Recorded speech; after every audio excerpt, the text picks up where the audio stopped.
were 17 when you had that audition with Goatwhore, right? So did you drive from Phoenix to New Orleans or Louisiana just by yourself? My mom drove with me, so we take 6-hour shifts. It's a 24-hour drive, so we just did 2 6-hour shifts, traded off, and then she flew home from New Orleans. But I've made that drive so many times back and forth now, and yeah, it's Texas is big. So I'm assuming you were pretty excited as that was going. So how was your mom? And she was. When you said, "Hey, Mom, I'm going to go try out for this band."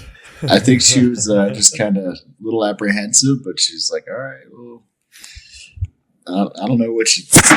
She was probably a little freaked out. Did you tell her the name of the band? Oh yeah. She would look up, interviews on the internet, like with Sammy, and she's like, "So, what about this Sammy fella?" And I think she was a little sketched out just by reading a couple of interviews at first, but once she met him, it was all good. But right. I had very supportive parents too with my path and everything, and I just told them, I said, you know what? Let me grow my hair. Obviously, I don't have any hair anymore except on my face, but I stay out of jail. I stay out of trouble. Just trust me. And they did. And I feel like that's kind of your situation too. You sounds like you said you have supportive parents and everything. I'm assuming they're still very supportive of, so that's awesome definitely. To hear. Yeah. Very awesome. Wouldn't be able to have done anything without that foundation, for real. So going back to your past, I happened to stumble across a pretty cool video of you. I think you were 15 playing a drum off at the Guitar Center. Okay, yeah. So here's my question. Did you win the drum off?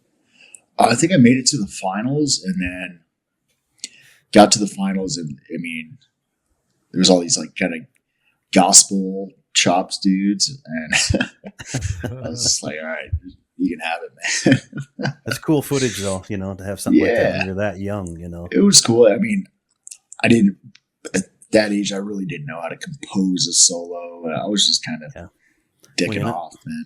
Yeah. But it was fun. I met a lot of people through that too that I'm still in touch with. My best friends who's out teching for me for these Acid Bath shows, he was actually at that drum off. Oh, nice. He was working at Guitar Center, and like it's so weird that 20 years later it's kind of came full circle in a way. Do they still do shit like that or no? I don't know. Probably. I'm not sure actually. I think so. You think so? I hope so. You would think I would have seen. I don't know. You'd think you'd see something on YouTube or because I haven't seen anything of those. I remember seeing some of that stuff, but it's been years. Yeah, I'm not sure. So, unfortunately, I try not to. I try to avoid Guitar Center at all costs. Yeah. So, what year did you start playing? Or not necessarily year. How old were you? 8 years old. I started in just the school band. The first year that they let you start playing in a school band and pick an instrument, and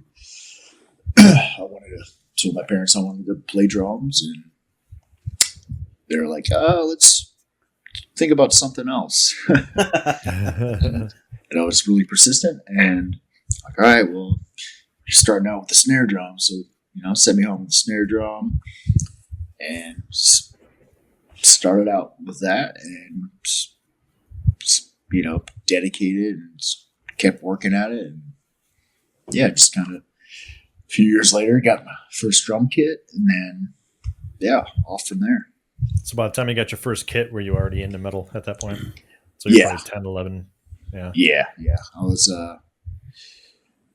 then I was already into Sabbath, Ozzy, Kiss.